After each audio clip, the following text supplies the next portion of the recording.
From the global headquarters of Johnson Taylor in beautiful New Jersey, it's Marginally Better. Here's your host, Joe Taylor Jr.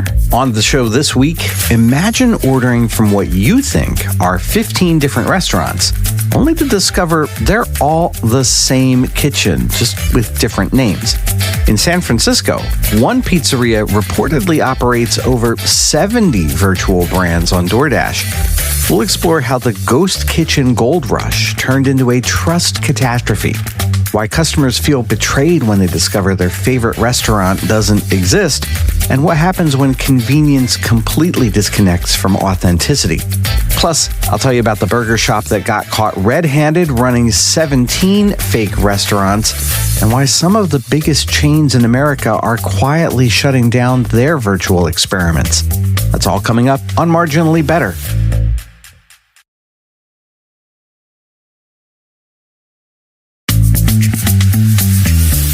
Welcome to Marginally Better, a show about business, innovation, and the American economy. I'm Joe Taylor Jr. Business Insider dropped a bombshell earlier this year about a single San Francisco pizzeria at 1338 Polk Street. According to their reporting, this one kitchen operates dozens of virtual brands on DoorDash. We're talking pasta concepts, wing joints, halal restaurants, dessert shops, all coming from the same pizza ovens and fryers. The sheer scale is staggering, and while I couldn't independently verify the exact count of at least 70 brands that's been widely reported, what's documented is already mind-bending. Customers think they're supporting diverse local businesses. In reality, they're all ordering from the same place. One Reddit user discovered this the hard way, as documented in multiple threads about virtual restaurants. They ordered from 3 different restaurants over a week, different cuisines, different price points, and noticed the packaging looked suspiciously similar. The delivery driver, same guy each time. The address on the receipt, identical. I felt like I'd been scammed, they wrote, not because the food was bad, but because I thought I was trying different places. Now, if you want to see how this kind of thing really implodes, look at Melbourne, Australia. The New York Post reported on a burger shop called Burger, spelled B-U-R-G-U-R, that was secretly operating as 17 different restaurants on Uber Eats. The names were deliberately confusing. Some appeared AI-generated. Customers ordering from Brooklyn Bangers or Burger Spot or Flaming Good Burgers had no idea they were all the same kitchen. When local media exposed this, the backlash was swift. Customers flooded social media with complaints about feeling stung and deceived. One Melbourne resident told reporters they'd been ordering from what they thought were different burger joints for months, trying to support variety in their neighborhood. It turns out there was no variety at all. Even major chains got caught up in the virtual brand fever. News.com.au revealed that Oporto, a popular Australian fast food chain, secretly launched Basted Wings and Burgers as a virtual brand. The food was largely identical to Oporto's regular menu, just with different names and packaging. Customers had no idea. When the connection was revealed, people felt manipulated. As one customer put it in the coverage, if I wanted Oporto, I would have ordered Oporto. Whisk AI's analysis of the ghost kitchen industry documents what happened when Chili's launched It's Just Wings as a virtual brand. The concept seemed brilliant. Use existing kitchen capacity to sell wings online under a different name. The reality? Kitchens couldn't handle it. Cooks trying to juggle dine-in Chili's orders while simultaneously preparing virtual wings orders created chaos. Quality suffered. Wait times exploded. Both the real restaurant and the virtual one disappointed customers. The lesson was clear. Just because you can run multiple brands from one kitchen doesn't mean you should. What all these stories reveal is something deeper than operational challenges. It's about trust. When customers discover they've been ordering from virtual brands, they don't just feel confused, they often say they feel betrayed. As documented across multiple Reddit threads and consumer forums, many people are now actively trying to identify and avoid ghost kitchens. They're creating lists, sharing detective work, looking for tells like identical addresses or suspiciously similar menus. The virtual brand explosion promised to revolutionize food delivery. Instead, it's teaching customers to be suspicious of every new restaurant they see online. Once that trust is broken, good luck getting it back. After the break, how restaurant apps accidentally broke the restaurant business. It's Marginally Better.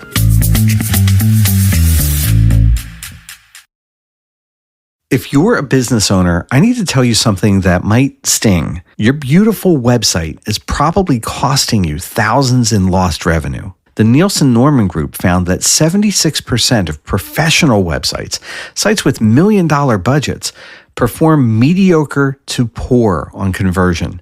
And if you built your site on Squarespace, Wix, or GoDaddy, your conversion rate is probably half of what it should be. Research shows the average business website can improve conversions by 35% or more just by fixing a few basic problems.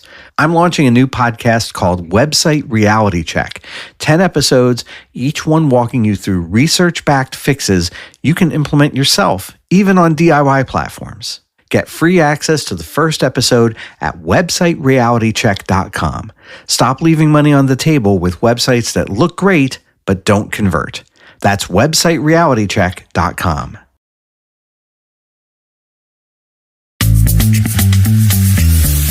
It's Marginally Better. I'm Joe Taylor Jr. Picture a food lover in San Francisco's North Beach neighborhood. They've spent years getting to know every hole in the wall, every family-run spot, every hidden gem. So when delivery apps started showing dozens of new options during the pandemic, they were thrilled. Known as Kitchen for authentic Italian, Soul Food, spelled like the city, for Korean fusion, The Meltdown for gourmet grilled cheese, over 6 months, they ordered from maybe 30 different restaurants, carefully rating each one, building a mental map of the neighborhood's evolving food scene. And then came the revelation that changed everything. According to Reddit posts documented across multiple forums, customers started noticing patterns. The same delivery drivers for different restaurants, identical packaging with different stickers, receipts showing the same address for what appeared to be completely different cuisines. These stories, documented by Business Insider and corroborated across consumer forums, represent thousands of similar discoveries happening all across the country. Customers who dug deeper made shocking discoveries. That authentic Italian place? It was run by the same shop that also operated a Thai restaurant and a breakfast joint and a cookie delivery service. None of them existed beyond a name on an app and a slightly modified menu. According to reporting by Whisk AI and the Food Corridor, some ghost kitchen facilities house 20 or more virtual brands. Cloud Kitchens, founded by former Uber CEO Travis Kalanick, operates facilities where dozens of brands pump out food with no storefronts, no dining rooms, no physical presence at all. But this isn't just about consumer confusion. There's a human story here that often gets lost.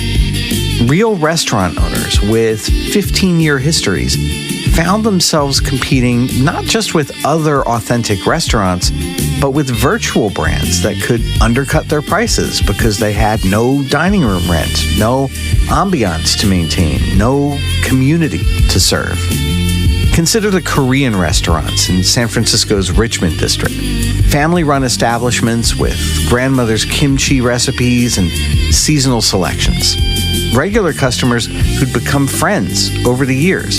These businesses suddenly faced competition from virtual brands run out of commissary kitchens by operators who'd never been to Korea, using bulk purchased ingredients and pre-made sauces, But on the apps, they look just as legitimate as 15-year-old establishments. By 2023, many of these real restaurants had to close. The virtual brands hadn't just taken their customers, they'd made it impossible for customers to distinguish between a restaurant with history and heart and just another name on an app.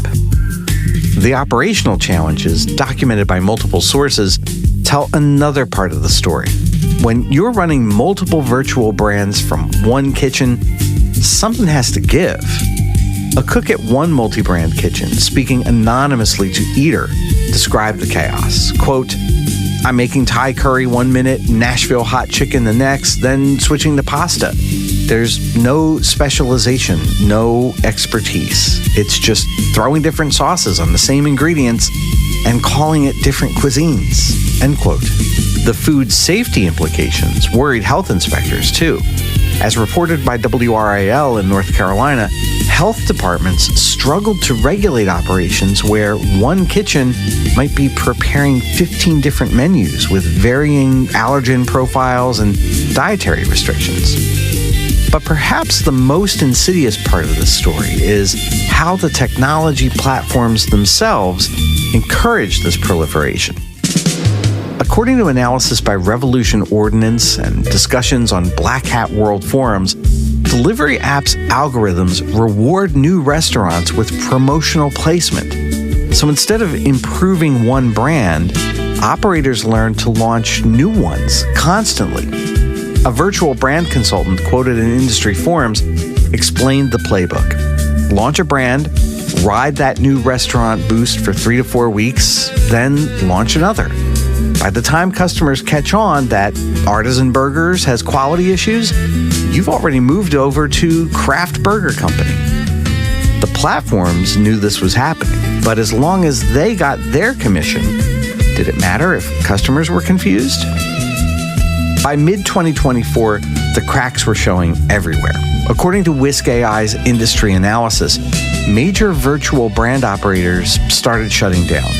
Kitchen United closed several locations. Reef Technology, which operated ghost kitchens in parking lots, faced regulatory crackdowns and customer complaints. Even successful virtual brands struggled. Mr. Beast Burger, launched by the YouTube star, faced quality control nightmares when random ghost kitchens couldn't consistently replicate the branded experience. Customers expecting a celebrity-endorsed meal got whatever the local ghost kitchen threw together. The trust erosion was measurable. Surveys cited by industry analysts showed that once customers discovered a restaurant was virtual, their likelihood of reordering dropped by more than 40%. What happened next was documented across Reddit forums and social media. Customers started deleting delivery apps entirely. "I started walking the neighborhood again," said one San Francisco resident in a Reddit post that resonated with thousands.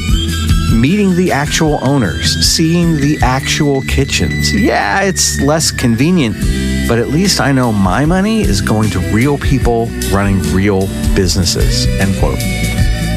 Another user started a blog documenting actual neighborhood restaurants. No virtual brands allowed. Each entry included a photo of the physical storefront, the owner's story, and what makes them unique. It was slower, more work, less convenient, but it was real. And after months of ordering from ghosts, real felt revolutionary. The ghost kitchen industry promised to democratize food service, to let anyone become a restaurateur with just a kitchen and an internet connection. Instead, it created a race to the bottom where authenticity became a liability and confusion became a business model. Because here's what the industry forgot. Restaurants aren't just about food. They're about connection, community, and trust. And you can't virtual brand your way to any of those things. After the break, what's the right way to run a ghost kitchen? It's marginally better. You know what drives me crazy? Beautiful websites that don't actually work. I'm Joe Taylor Jr. I see this all the time in my work at our user experience agency, Johns & Taylor. Here's what I've learned after more than 20 years of building websites. Most organizations approach this backwards. They jump straight into pretty mock-ups or use DIY site builders without understanding what their site actually needs to accomplish. That's why my team and I start with strategy, not just aesthetics. We've cracked the code on building websites that are both beautiful and functional. And right now, we're offering complimentary website and user experience assessments for business podcast listeners. No sales pitch, just honest feedback about what's working on your site and what isn't. If you're tired of a website that looks good but doesn't deliver results, visit makethewebsiteworkforme.com. Discover what your website could really accomplish. makethewebsiteworkforme.com.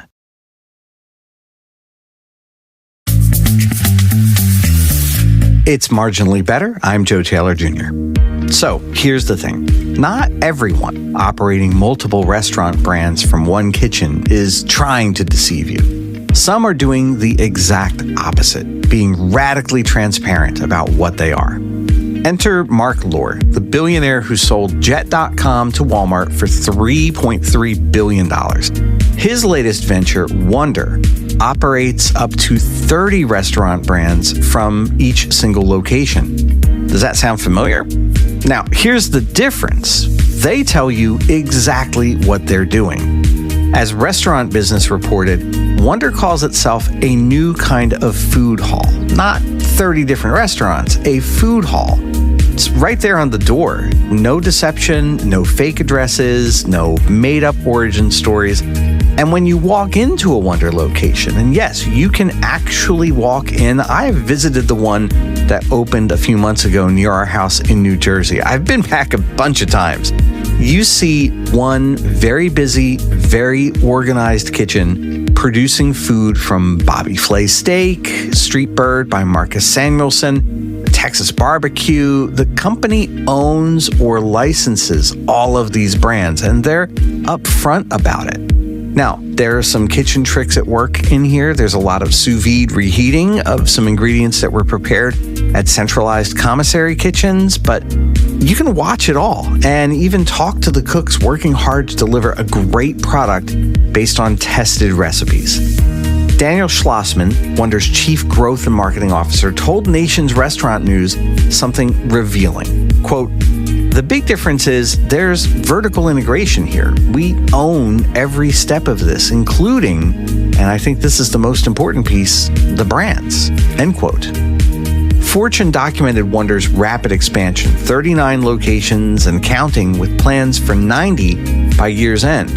They just opened inside some Walmart stores. They acquired Grubhub for $650 million. Jose Andres sits on their board.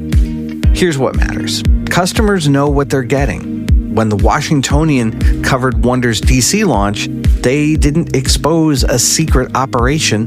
Wonder invited them in, showed them the kitchen, explained exactly how 21 different restaurant concepts operate under one roof.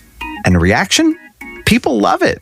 According to Fast Company, Wonder locations become profitable shortly after opening. Because when you're transparent about variety coming from one kitchen, it becomes a feature, not a bug. And it doesn't hurt that the food's delicious. As Lohr told Fortune, quote, "When you're making decisions about delivery or where to eat, you're negotiating with your family or your friends to say, okay, what do you want to eat? With Wonder, everyone can get what they want." End quote. This brings us to what nobody talks about when they order from Pasquale's Authentic Pizzeria or Bangkok Street Kitchen on their apps. The stories that these fake restaurants try to tell. Every virtual brand comes with some kind of fabricated narrative. Family recipes since 1952, inspired by street vendors in Thailand, using grandma's secret sauce. According to discussions on Black Hat World marketing forums, there's actually a whole industry of copywriters specializing in fake restaurant backstories. One copywriter posting anonymously shared their process. Quote, I can create a 3-generation Italian restaurant history in 20 minutes. Throw in some black and white photos from stock photography sites, mention Nona's Sunday gravy, and boom, authenticity, end quote. It's like we've entered the uncanny valley of dining. Everything looks right on the surface, professional photos, compelling descriptions, 5-star reviews, but something feels off. There's no there. The real winners in all this chaos? 2 groups. Transparent multi-brand operators like Wonder who don't hide what they are, and actual restaurants that can prove they exist. Many of those San Francisco Korean restaurant owners who had to close their dining rooms during the pandemic found new life operating food trucks. Now their customers can see them, talk to them, watch them cook. Lines stretch around the block. Quote, "People literally take selfies with my truck. They're so happy to find something real," one food truck owner told local media. Meanwhile, Wonder is proving that you can run multiple brands successfully if you're honest about it. And as one analyst noted in Retail Wire's coverage, Wonder promises to bring more transparency to the ghost kitchen model with its physical locations. But here's what keeps me wondering about this whole situation. If it's so easy to fake a restaurant, to create a compelling brand, a convincing backstory, even decent food, what does that say about how we value authenticity? Maybe the real catastrophe isn't that ghost kitchens exist, it's that for a little while there, we couldn't tell the difference. Or worse, we could tell, but convenience mattered more than connection. The success of Wonder suggests something hopeful. When given a choice between deceptive virtual brands and transparent multi-brand operations, customers choose transparency. They don't mind multiple restaurants from one kitchen. They mind being lied to. The lesson for operators is simple. You can virtualize the kitchen, but you can't virtualize trust. Wonder gets this. They're not pretending to be 30 different family restaurants with fabricated histories. They're a food hall, a platform. It's a new model entirely. And they're succeeding precisely because they're not pretending to be something they're not. I think they're also succeeding because they managed to deliver chicken over rice that's 10 times better than anything I've gotten from Chipotle in the last 5 years. So the next time you order delivery, ask yourself, am I ordering from someone's dream, someone's deception, or someone's honest innovation? Because in the end, transparency might be the only ingredient that really matters.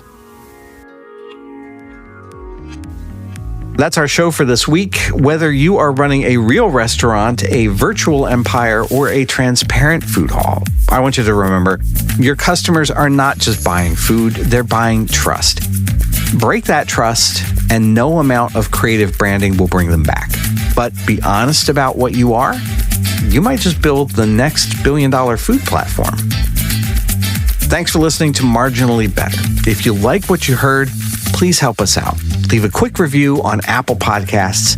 It'll help us spread the word about the show to people like you who care deeply about great customer experiences and high-quality food deliveries. If you want to get behind-the-scenes notes from me and from the rest of the team, go to marginallybettershow.com or follow the link in our show notes. Marginally Better is a Calufrax radio production. Our producer is Nicole Hubbard, with research by Connie Evans. I'm Joe Taylor Jr. Calufrax, mean little planet.